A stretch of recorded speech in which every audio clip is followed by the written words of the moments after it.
Hello, guys. Good evening, and welcome to another episode of Kalyjay Space. Please, if you can hear me, drop 100%. I need to be sure that you guys have the best sound quality. If you can hear me, please drop 100%.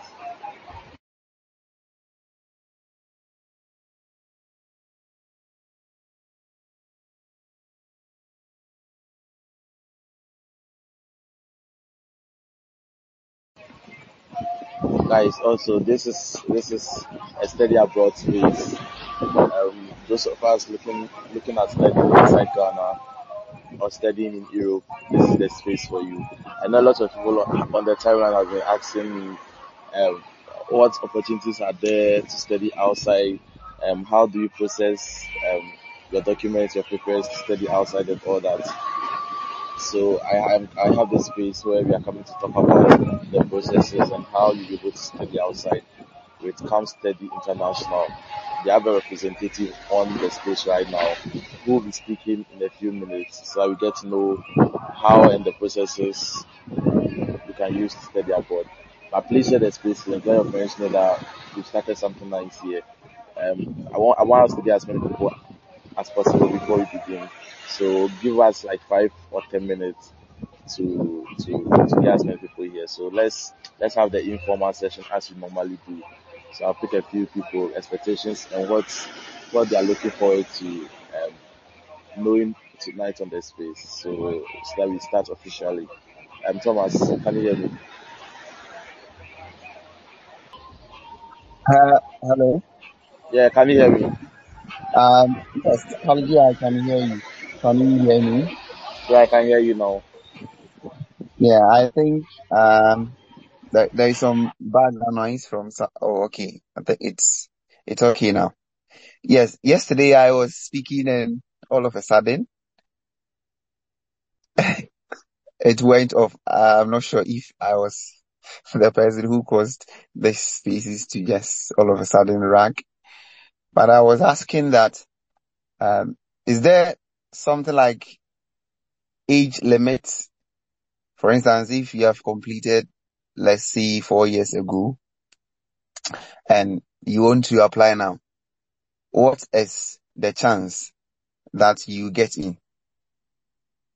Even if you have all the, let me say, if you have all the documents and any other thing intact. Okay. I think it's a solid question.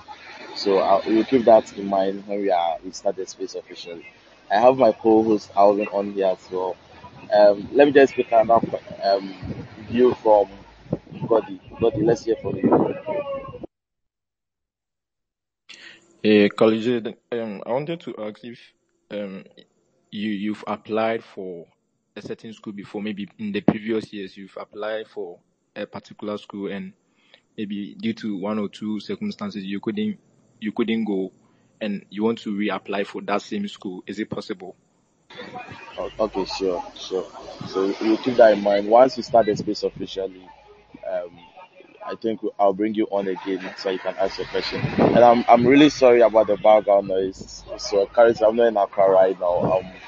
I'm outside Accra for an event, so that is why there's a bit of a background noise. But I'll do my best to keep it intact because we have to do this space to be. So I need a lot of you to share the space link for me, please. That's the most important because I usually I usually get a lot of emails from people saying they want to study abroad and all those kind of things. So I actually want it to reach a wider audience. So please share the space link for me. We'll begin in a few minutes. Alvin, you can take over from here. All right. Good evening, ladies and gentlemen. I'm just hoping my background will be a bit better. Thank you for joining the space. Kindly hit the share button, and I'm sure we'll kickstart in a minute. We'll take a few questions from people that would like to have, put forward a question. Let's see how it goes. Can we? Is it Derek? Would Derek like to, your expectation for the space? If you have any expectation, maybe you can push forward before we kickstart the entire thing.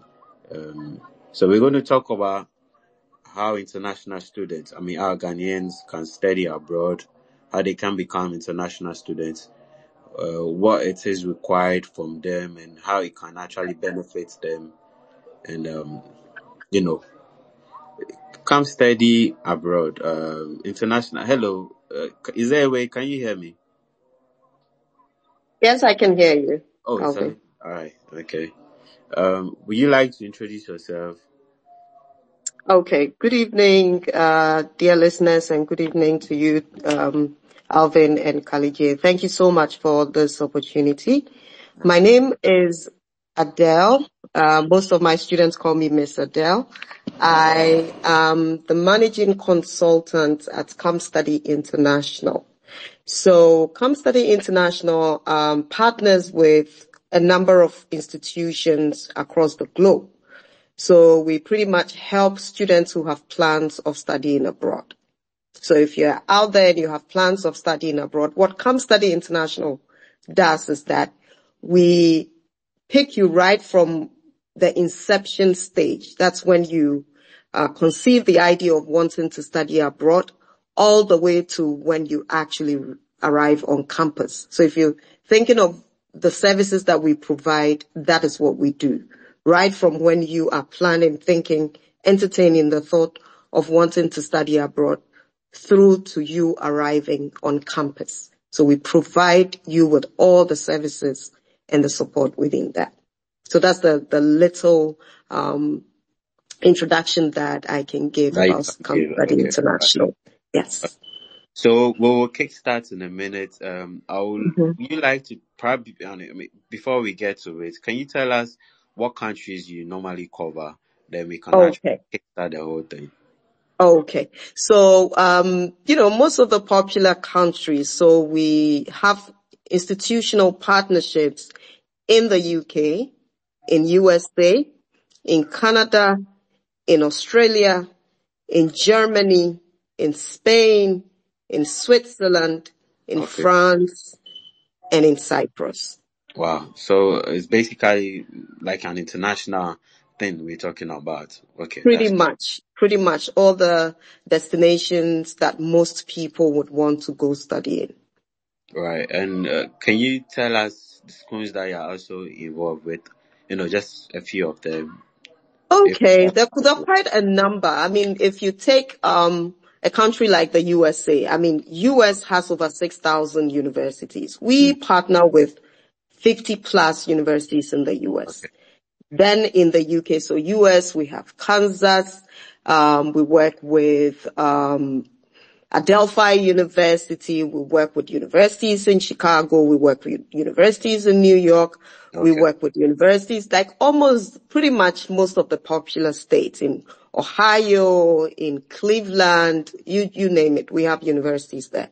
And then Okay. when it comes to the UK, we work with University of South Wales, Ulster University, Nottingham Trent University, Oxford Brookes University, quite a number of them.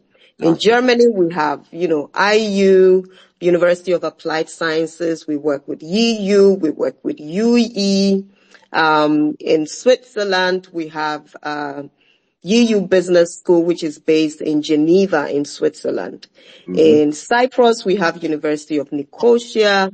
In Canada, we work with Trent University, we work with Thomson Rivers University, and several other universities. So pretty much quite a number of a good portfolio that would meet most Yeah. people's Yeah. interest. Yes. Thank you very much, and thank you, Alvin, too. So I'm back. I was on the timeline asking people to join the space now.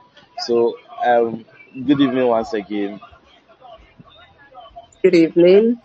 Yeah, Kalyjay here. So I wanted to ask you, what are some of the key factors to consider when someone wants to study abroad or pick a Okay.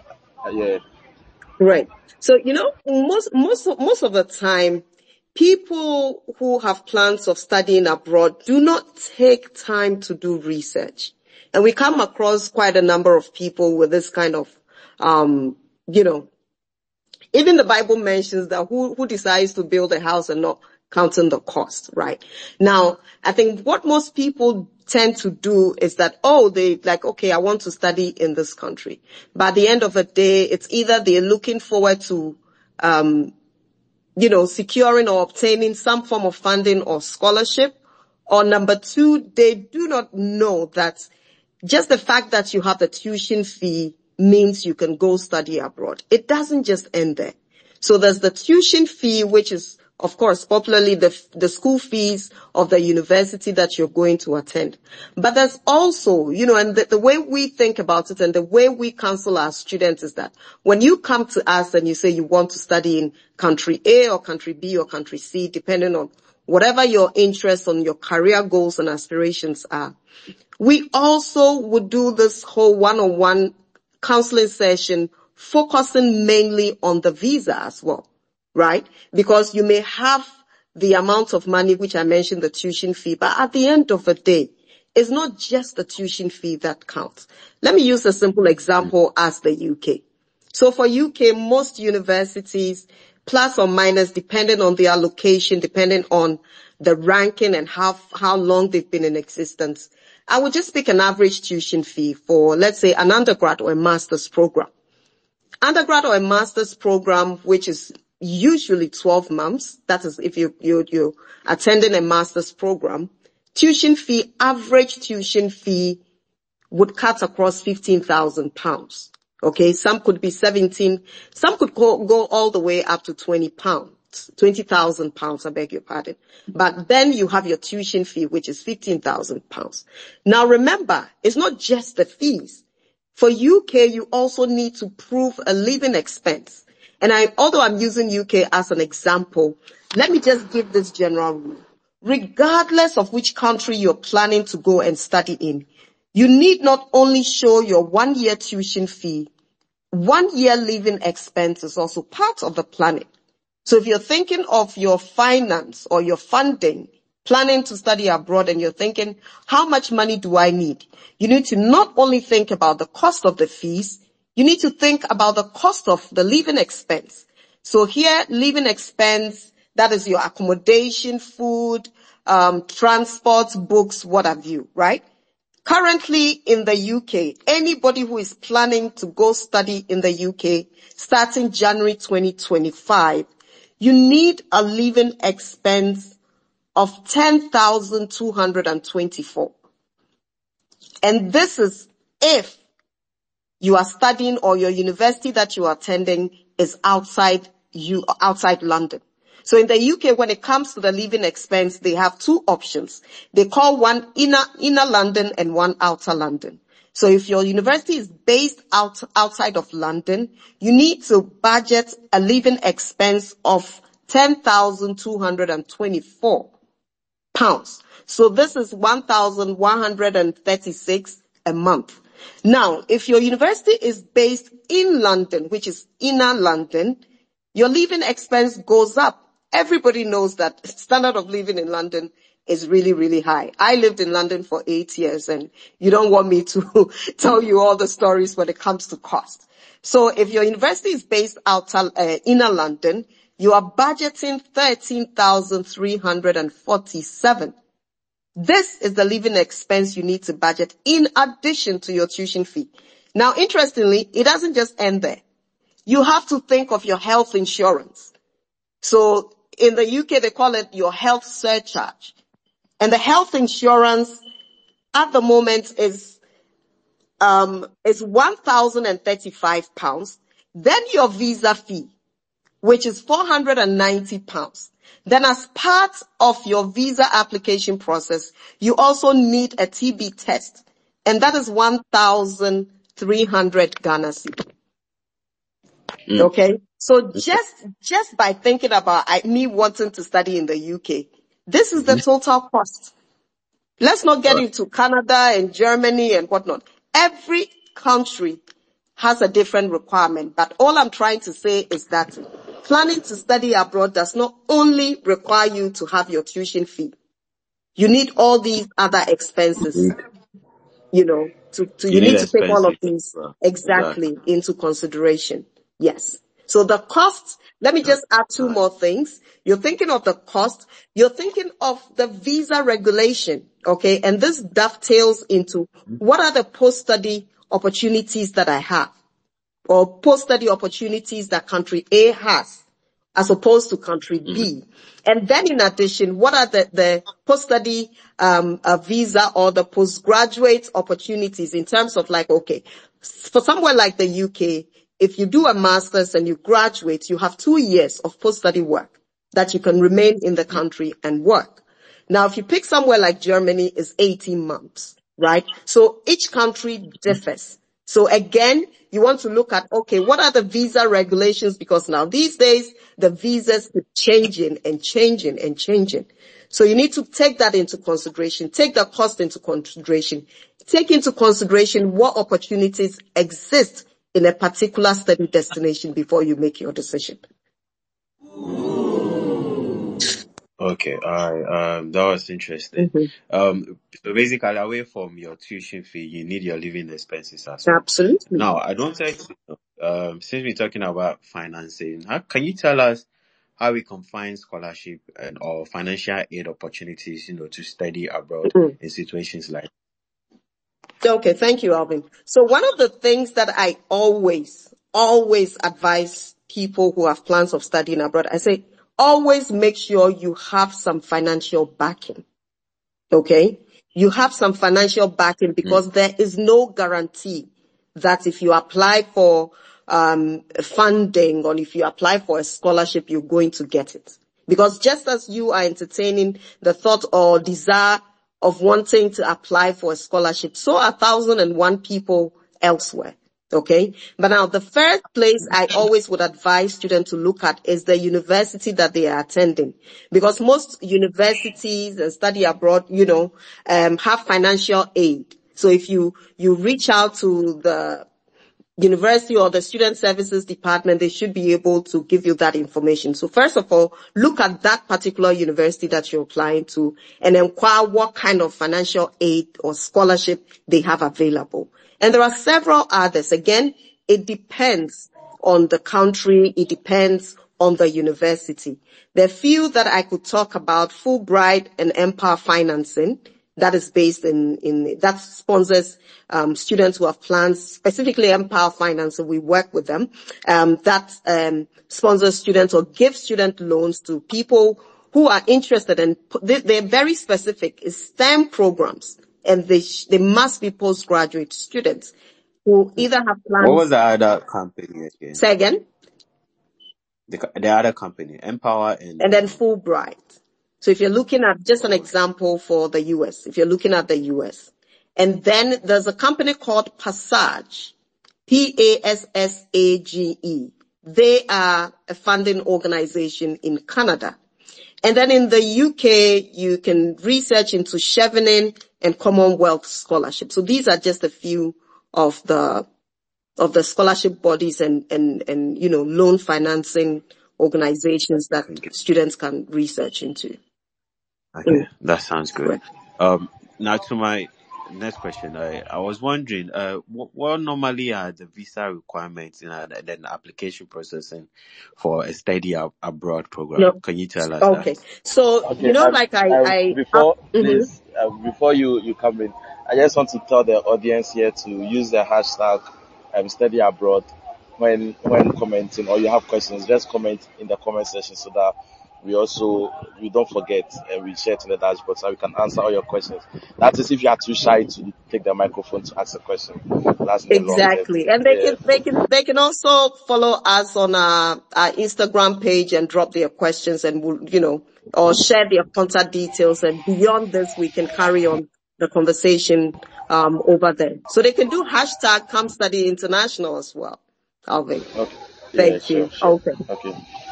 All right. So back to your question. When I was talking earlier, I did mention that each country's study visa differs, So depending on which country that you're going, and to be honest with you, the immigration requirements keep changing. They keep changing because I may give an information today and tomorrow we'll wake up and that information will be obsolete. And so, one thing that I would encourage students, keep searching. If you have educational organizations like ourselves, also do reach out to us, and we'll be able to also share some up-to-date information. But I will just give a general general information as what are some of the basic documents that somebody needs to be able to put together when they're thinking of applying for a visa. So definitely your passport, right? Because you can't get a visa put anywhere else but in your passport. So make sure your passport is at least has a validity of 6 months. Then you complete whatever the country's visa application is. Okay? And then, so for a country like UK, you submit the visa application online. Same thing applies to the USA. Same thing applies to Canada. However, if you're going to Germany, you complete the visa application, you print it out, you sign, and then you take it along with, with your other documents when you're going for your interview. And so again, different country requires different things. But a few documents that you must not forget.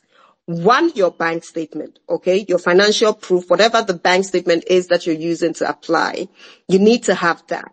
Number 2, you need to also have the proof of admission. So wherever information, whatever university that you apply to and the admission that they gave you, you need to have a copy of your admission letter.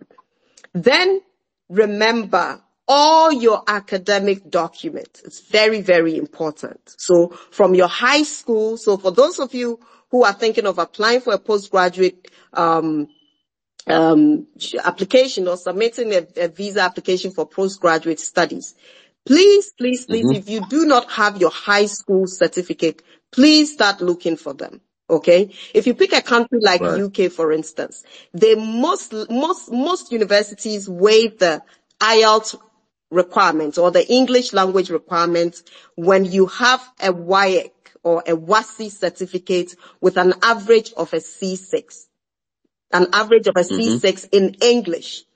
So you see that document that you may think is not important because you finished your high school way so many years ago. It's actually very important because if you have a C6 but you don't know where your high school certificate is, you may have to go and spend money and sit for IELTS, the English test. Okay. So these are, basic information. And let me also sound one important warning to people. There are a lot of people who do not reveal their immigration history when they are applying for a visa. Okay. The fact that you've been refused a visa has nothing to do with you reapplying. Unless, and I'm stating this, unless the basis of your previous visa rejection was on fraud.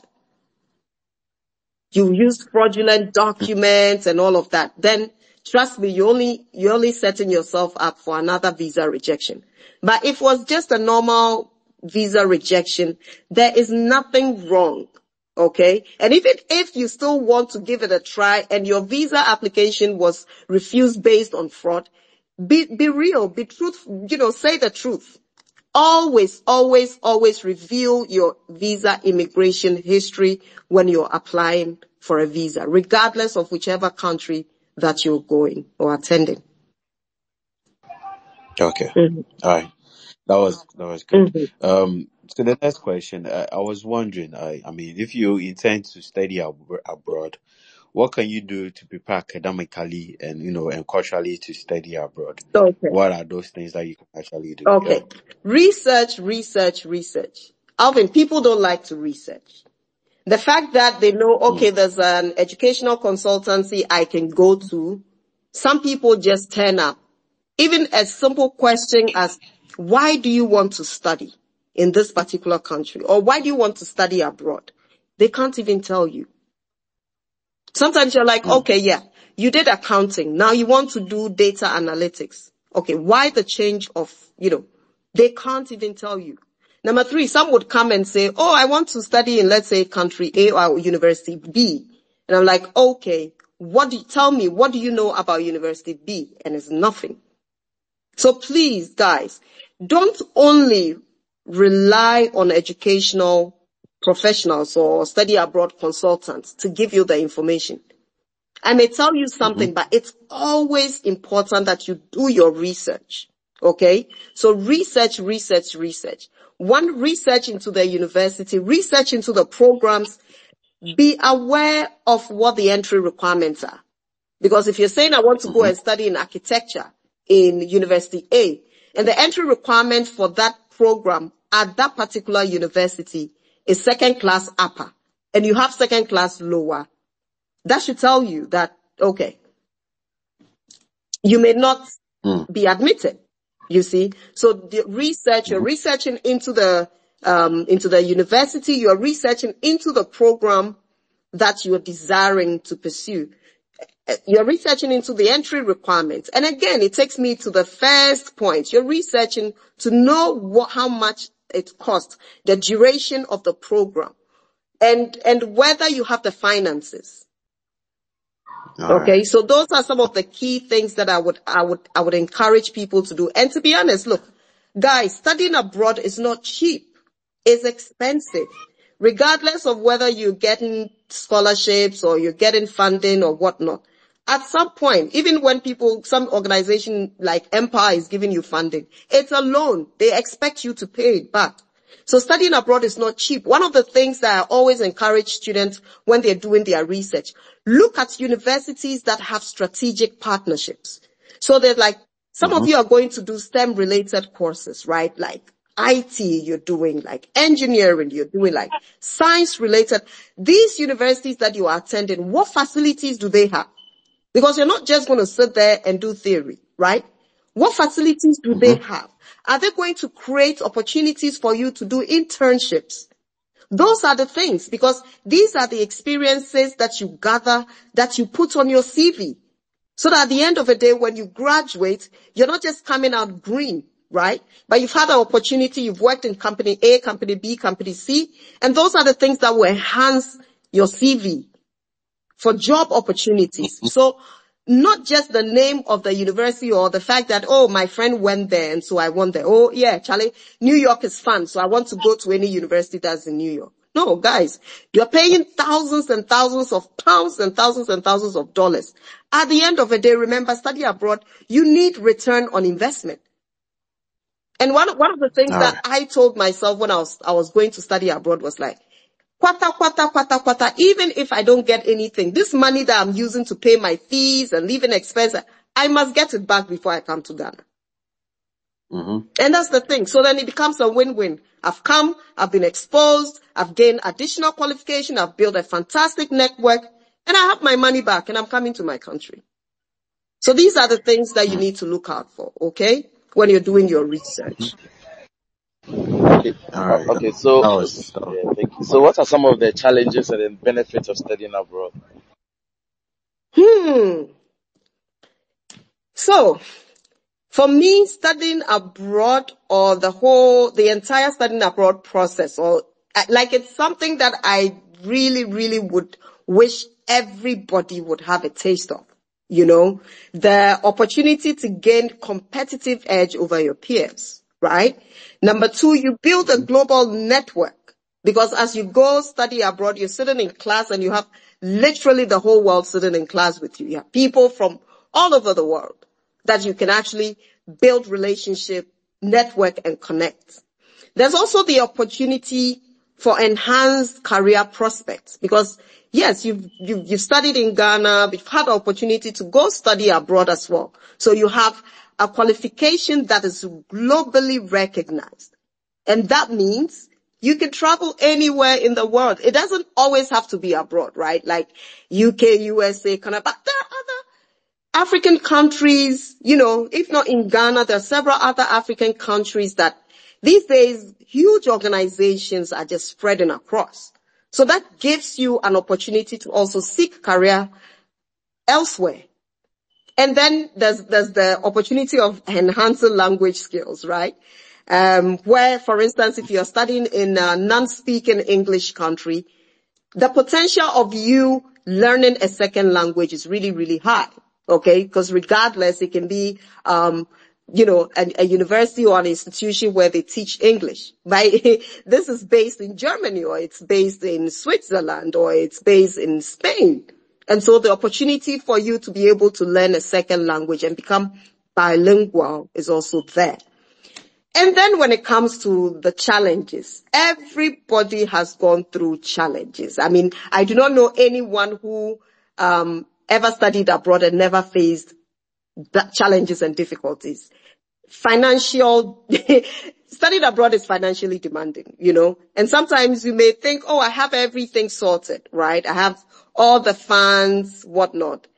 And then, things don't go as expected. And you're likely to fall into financial crisis. There's the culture shock. The culture shock. For me, even up till now, each time I go to certain countries, I still get culture shock. Because trust me, the food is the first thing that's going to shock your system. You're used to the hot peppers and the chilies and the nice tasty meals and the nice soup. I remember my first time in the UK, I said I wanted soup, and they brought the soup and I was like, what is this? This is not soup, The fact that the food can be tasteless, it's one thing. Now, the next thing, culture shock, has to do with the weather. My God, it's one of the things that would just shock your system. So if you're planning to study abroad, just, be aware of these things. Culture shock, language barrier, homesickness is also one of the things. Sometimes you are studying abroad, you're abroad, and then you lose a family. So the challenge of, having emotional, psychological, challenges is also one of the things that, studying abroad could introduce to you. But let me also add this. In every university, and again, it's one of the things that you should look out for, okay? Universities have student services departments. Some universities have all these facilities that help, okay? So remember,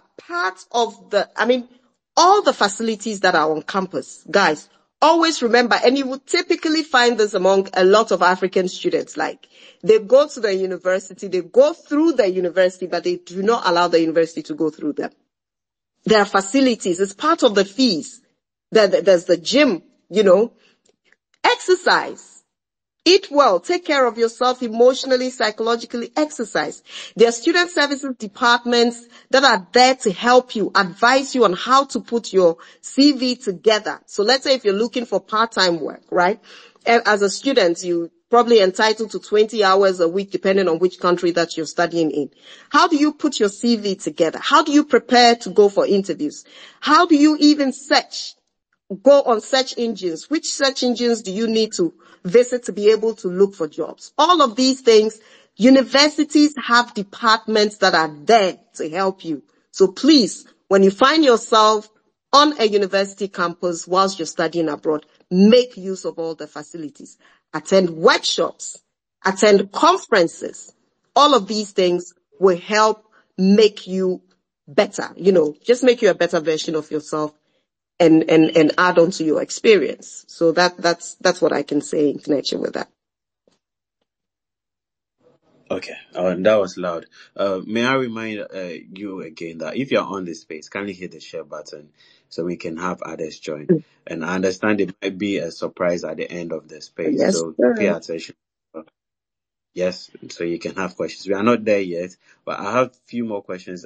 How can Study International actually help students, throughout the study program process? Is there any way you can help us as a student? Yes, Alvin. So again, we are Come Study International. Come Study International. Anyway, so we offer, there are quite a number of things that we do as part of the services that we provide to prospective clients. So we do one-on-one counseling. Okay, the one-on-one counseling session is where we're able to tell you. So one thing we don't want our clients to go through is a shock, whereby you only get information in bits as you go along. No. So if you come Study International and you participate in our one-on-one counseling session, you get to know, okay, for this country, for this particular university, what are their entry requirements? What documents do you need to apply for admission? Number 2, what are the visa requirements? What is the financial commitment? So during our counseling session, we make sure we do all of these things. Because to be honest, we do not want to waste your time, and we don't want you to waste our time as well. So we want to make sure that we arm you with all the necessary and the needed information so you are well informed, so you can make an informed decision. Then we do the guidance through, helping you depending on what your academic aspiration and your career goals are. We're also able to help you by shortlisting which universities will meet your need. We also provide, we review your documents, okay? If you bring, you need documents A, B, C. If you don't have it, we provide counseling in that. And we provide support with your statement of purpose. Some people call it SOPs, others call it essays. So we do that. We start by giving you 4 key questions to use as a guide for you to write. And once you write your SOPs, we do a critical review of it to make sure that, if there's certain key points that you haven't touched on, we advise you on how to do that. We go through it. We make sure we correct any typographical mistakes and phrases and things like that, so that by the time we are submitting your application to a specific university, we know that it is meeting the requirement. And we also do mock visa interview sessions. So especially for a country like Germany, if you're going to apply for a study visa in Germany, you do an interview. Same applies to the US as well. So before we send you off to go and apply for your visa, to do your visa interview, we would have prepped you properly in our office. And then we do pre-departure services as well. This is the last thing that I'll mention. So, there's been situations where we've gone the extra mile, and for us, that is what we do. We treat every person that engages our services as a family. We're a big family. And we always want to make sure that you're always ahead of time. Okay. So we've had situations where people are leaving. So we organize pre-departure seminars. Okay. There are certain countries that when you receive the visa, they write it on the visa. They say that it's one thing being given a visa and it's another thing being allowed to enter the country. So the fact that you have a visa doesn't mean, hey, you're already in the country. When you arrive, you go through the immigration as well. And there are questions that are asked at the point of entry. And so we also do that to make sure that our students are very well prepared and well informed. They've packed the right documents, and then before they travel. So these are some of the services that we provide at Come Study International. Okay, Can you please share? Please we'll get to questions, please. So I want to ask if you can share some success stories with us. Yes, we're supposed to have one of our students join us. I am not 100% sure if he's online. His handle, if you could kindly, his handle is at Lord _Yeboah. So whilst you're doing that, I can also share several other stories. One place that I would point our clients or potential clients, all of you that are listening, you are all our potential clients. And one place that I would love to point you is to our Google reviews. Our Google reviews has a lot of students' reviews, past students who've experienced Come Study International. And so for the sake of time, I would say that beyond this evening's event, please go on Google review and read. Or you can also follow us on our IG page, Come Study International. It's the same name everywhere. And then you would actually find videos of students. Countless reviews, countless videos of students who've had a successful experience with us here at Come Study International. One thing that we do that I think separates us is the boutique experience that we give our students. Because Ahmed's situation will not be the same as Kofi's situation.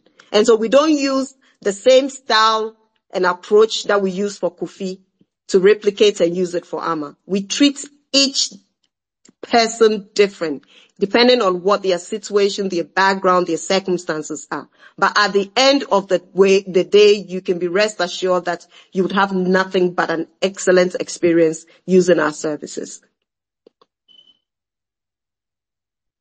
All right. Yes. I've been wondering, what actually makes you different from, the various organizations that we have out there, or the various businesses that we have Our out there? values, like we hold our values, like we hold our values to our heart.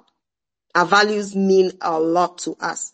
And what are the values that Come Study International have? There are three main values: excellence, credibility, and care. These are the things that I strongly believe separates us from the other people in the business. Why? Because at Come Study International, there's one thing that always guides us, and we always say that we are doing business with God. You mentioned Come Study International, we say doing business with God. You have somebody coming to you, the opportunity to be a part of building somebody's dream and shaping somebody's life. It's not like selling tomatoes on the market. So we treat our clients with the necessary care and support that we possibly can. Number two, we're not interested. I mean, we're working, yes, and definitely we charge for our services, right? But at the end of the day, it is not the money that motivates us. It's the student success. And this, you would see, is reflective in the Google reviews that we receive. It's how successful the student will be coming to us.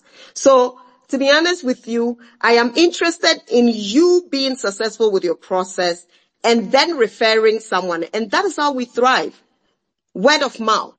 Word of mouth. So, to be honest with you, one thing that makes us very credible is the fact that, listen, when you come, we go through our counseling sessions.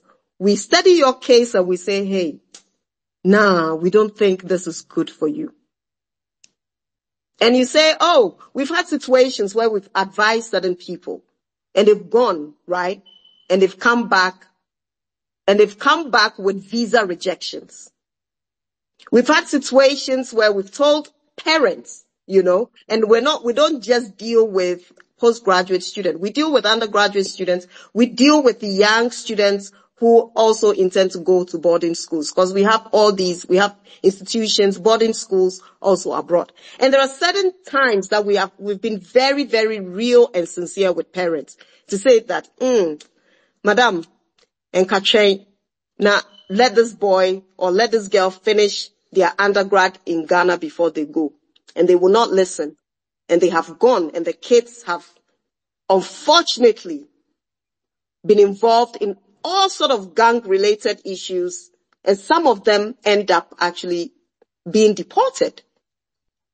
And so, as you can see, the success is more important to us than the money. And we've had situations, people will come, oh, do you do bank statements? How do we do bank statements? Are we the banks? We're not the bank. We don't sell bank statements. We don't like fraudulent documents. These are the things. And sometimes, things, sometimes, the economy and things like that, things can be tough, right? But at the end of the day, I always would want people to be prepared, well prepared before they leave. So I know the pressure is hot. And I mean, you belong to a group of friends and everybody is leaving you and going. Guys, it is not a competition. Studying abroad is not a competition. Number two, the fact that you go study abroad is not a guarantee that you'll be successful in life. Alvin, do you agree with me? Well, yes, I totally agree. People have lived in Ghana, schooled and done everything, and they're extremely successful. And they're even employing people who went and studied abroad. So it is not the end. Charlie, if the thing is not gelling, do not force it. Because see, people are doing all sorts, forging bank statement. Like this week, we had 4 students in Canada who have been arrested because they forged their high school transcripts, and used it to obtain hundreds of thousands of Canadian dollars in scholarship. And now they've been found out. And these are the bad nuts, because at the end of the day, if you don't meet the requirements, you don't. If you don't have the money, listen, parents, no need to kill yourself. Don't sell yourself just because you want to put one boy with a big head, I beg your pardon, to go study abroad, At the end of the day, let's just chill. When it's time, look, it took me 5 years to go study abroad. Because at that time, I didn't have anybody helping me. So I had to work. And each time I work, I get my salary. The plan was to go to UK. So I would change a lump sum of my salary into pounds and save. Until I got to the point 5 years when I knew I was ready, then I left and I went. So guys, we are interested in a success story. We support a lot of students. We even have students who we are supporting locally, who we are supporting locally. So studying abroad is not the ultimate, decision or the ultimate place that you go and you are successful. So please, we are interested in you having a successful experience. And if it's not time and you come to us, that's why you seek professional help and advice. So when you come and we say, hey, Charlie, my uncle B and my auntie B, no, see, and whatever. Look, if the money is not there, don't force it. We can try small. Maybe do the undergrad here. Even go ahead and do the postgrad until you work and you get to a position where you can do a second master's. And at that time, you are at peace and you're floating. Then that way you can go. Because, these things happen. People force, they go. And at the end of the day, they end up even breaching their immigration requirements, right? Because this is you forcing going, you don't have the money, then you arrive, you're supposed to pay, you can't pay the rest of your fees, you are working 3, 4, 5 jobs. Already you're breaching your immigration thing. Because it says work for 20 hours and you're working like 50, 60 hours. Number 3, you're sitting in class, you can't even concentrate. Because you've worked so hard, you're sleeping in class. Then number 4, you fail. Or some people do not fail, but they actually get deported. And what's the point in making that whole step in the first place? So these are the things. We are realists. We say it as it is, and then our company name, our brand, our reputation means a lot to us. So we won't go ahead and accept your fake documents so we can put our company in jeopardy. So we don't do that. That's one thing you would realize about Come Study International. We tell you as it is. Right. Okay. That was loud enough. Okay, thank you very much. So we'll be picking questions from the audience. Guys, if you are given the opportunity, please keep it short and simple and go straight to the point. So Alvin, do us the honors, and then you tell them the surprise after the space. So I believe Camstead would like to pick the people, or if Oh, not, okay. Alvin, feel free and go ahead. All right. Can we have Thank Ghost? you. Ghost have been on the space for a while now. Can we have Ghost? Okay. I wanted to know, you talked about the scholarship and then the normal way of applying. Hello. I wanted to know about the graduate assistance. I heard of that this morning and then I don't even know how it works. Okay. All right. Can we have Thomas? Alvin, he was speaking. I think your network is messing up. My network is messing up. Hello, so let's go again. Sure. I said, I'm sorry for taking you back a little bit, but previously I heard you talking about the scholarship and then the normal way of applying. And I wanted to, if you guys are into the graduate assistantship. Okay, so what I did say was, depending on which university, that should be the first place. Okay, when you apply to a particular university. For us, we don't work with every university. We have specific universities that we signed partnership with. So we are a local representative of those universities. So first of all, what I would say is I would advise you, whichever university that you apply to, do the search from them first. Ask them if they have graduate assistantship and what the processes are, because it differs from universities. And number 2, depending on the country, there are scholarship bodies and loan and finance organizations that you can also research into. And if you still have more questions beyond today, just send us a message on IG with your number, and then My name we'll is have that further discussion. All right, sounds good. Can we have 11? Yeah, hello. my name is Yeah, Emmanuel. please. No, 11. Yes, can we have you? Yeah. My name is Godfrey. Hello, Godfrey. Yeah, Please, let's can I go go. ahead? Let's go. Yeah, speak. I would like to find out. I would like to ask if maybe you don't have a strong if maybe you don't have a strong financial background, and you've applied to a particular school and you've gained a full scholarship, Mm-hmm. and you are going to depend solely on that scholarship for your staying or for your study.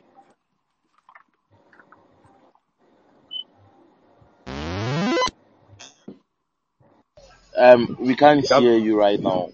Yes. Please position yourself and come back again.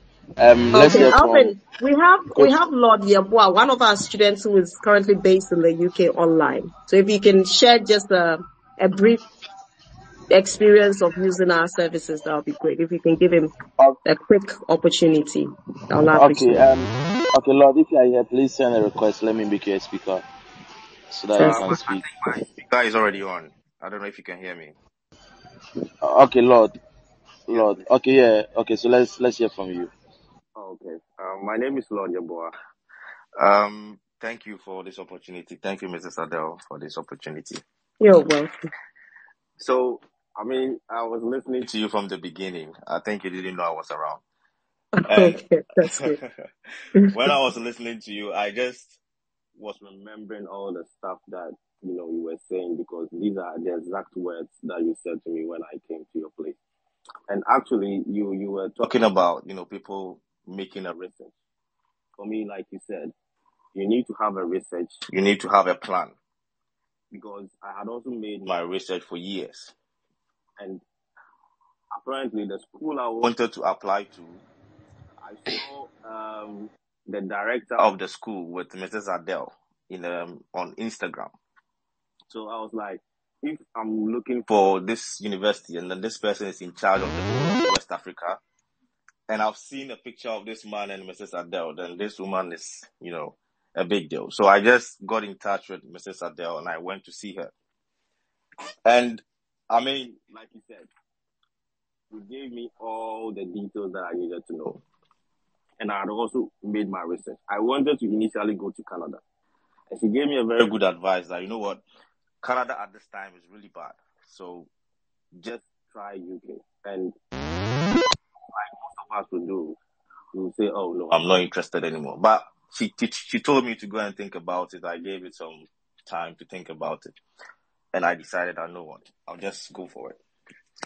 And God being so good, everything went through. I got my visa in like less than a week, because she is very particular about whatever she's doing. She knows what she's doing. You just have to follow her lead. So I did everything. I got my visa in a week. Even I just had more than like 4 months to even prepare before I leave to the UK. Through the courses that I selected and everything, she just took me through everything. And there's so much that I can say, but whatever she's saying, I just recall that this is exactly whatever, she wanted us to do. And the moment you start to follow whatever she's saying, you are able to be, successful. My visa came in. She still gave me the advice when, try and then do this. When you get to immigration, don't do this, don't do that, do this instead. I got to the school. Everything that she said was real.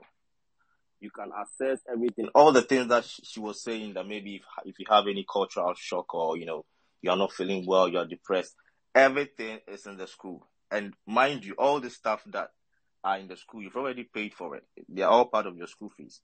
It's not all the, companies. I remember I went to other companies that I wanted to study abroad, and you don't want to know the experience I had there. They were just not professional. So I'll just, and teach everyone that once, you are studying international, you are at the right place. Currently, I'm still in the UK. By the grace of God, I'm done with my master's. I've got an opportunity to also work with a company here, which the company is willing to, sponsor me to get more, years to be working with them. So I just want to say thank you, Mrs. Adel, and then thank you everyone for the opportunity. Thank you. You're most welcome, Lord. And you left one key thing out about the work, you're in your class. What program did you do, and then what happened after that? Yes. Just mention that. Okay. So I did my master's in international business and supply chain management. So this course, it has a placement year. The placement year means that you have the opportunity to work an additional year when you are done with your lectures. So this placement year, it's a very tough one.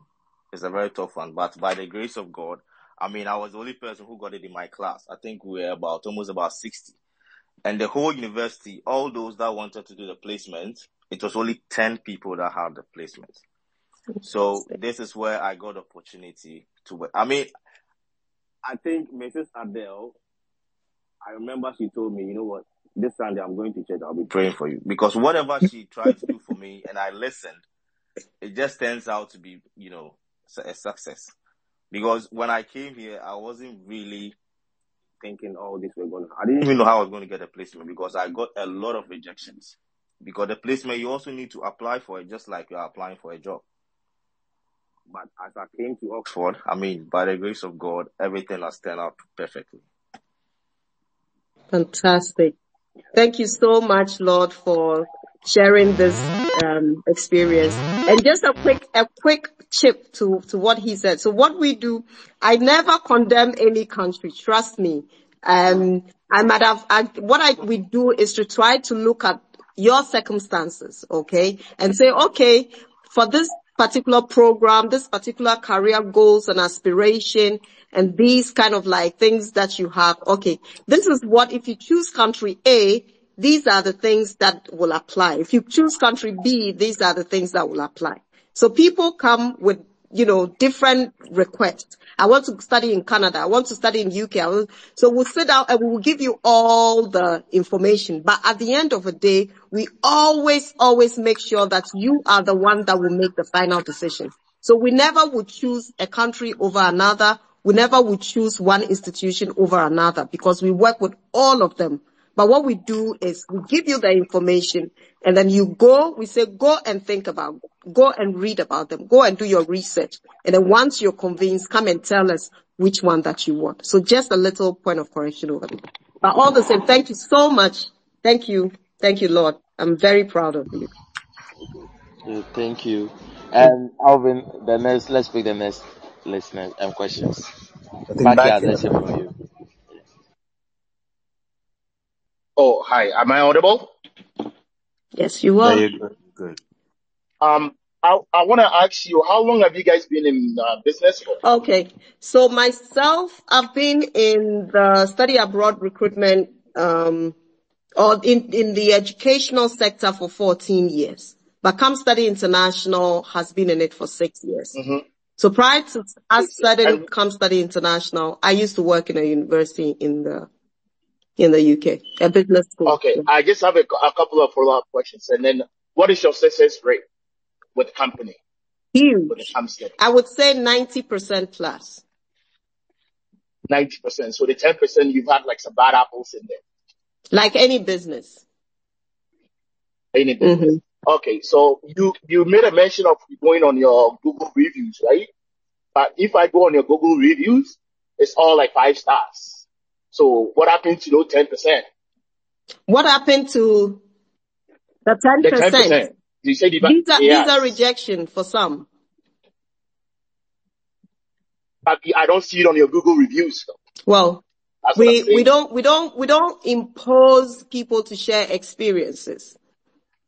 We encourage them, we share our links with them, and then they go and they share their experience. All right. Well, that's what I'm saying. Like, if I go on they're sharing their experiences with the company, right? Mm-hmm. But it's all the success rate. You don't see the ones like, So like I the bad apples or said, Mhm. we always encourage students to give us reviews. So what you've seen is what students are saying. Okay. All right. Thank you. Okay, Thank all right. you. Thank you. I think we have the last two questions. Thomas and humanity. Let's hear from Thomas. Yeah, thank you Mhm. very much, Arvin, Yep. for the opportunity. I think I asked my question earlier during the spaces, like, as soon as it started. So my Oh, you question is, asked if there was an age limit. Remember? I remember. yes, and I think I need to add another one. So you'd work on that, and then this particular one. So I wanted to Mm-hmm. ask if there is an edge over processing your application with an agency like yours and actually doing it on your own. Well, so whether the age limits, I would say some countries are age sensitive. I wouldn't mention which countries, but some countries are age sensitive. Okay. Universities most of the time do not, as long as you're able to defend your gap. Okay. Here's a situation where I think you mentioned you've completed or something in 2016. So what have you been doing between 2016 and now?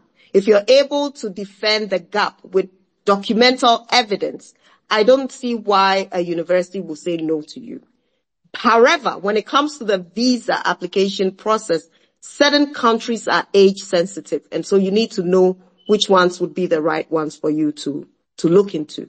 Now, to answer, what was your second question again? Okay, so my second question was, is there an edge over processing your application with an agency? Well, I would advise, by the end of the day, again, it's a personal choice and a personal decision. I always would encourage people when it comes to applying for study visas, I always would encourage people to use professionals because we're trained, we're updated with the immigration requirements for the various institutions and the various study destinations. However, if you think you're well informed enough and you want to take that decision, that is also up to you. But again, it's up to the individual. Okay, fair enough. Let's have the final question from humanity. Then I think we'll call it a day for now.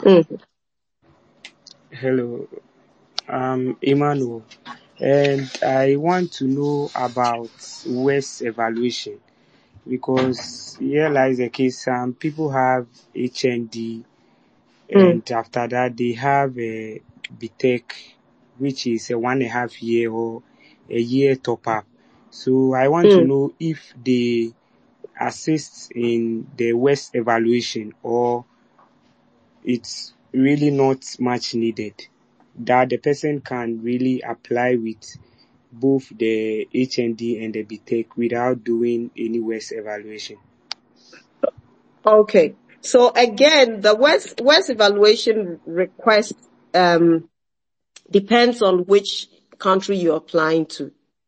If you're applying, let's say you're applying to go study in the US, for instance, it's able to evaluate it and generate a report that matches the US standard, right?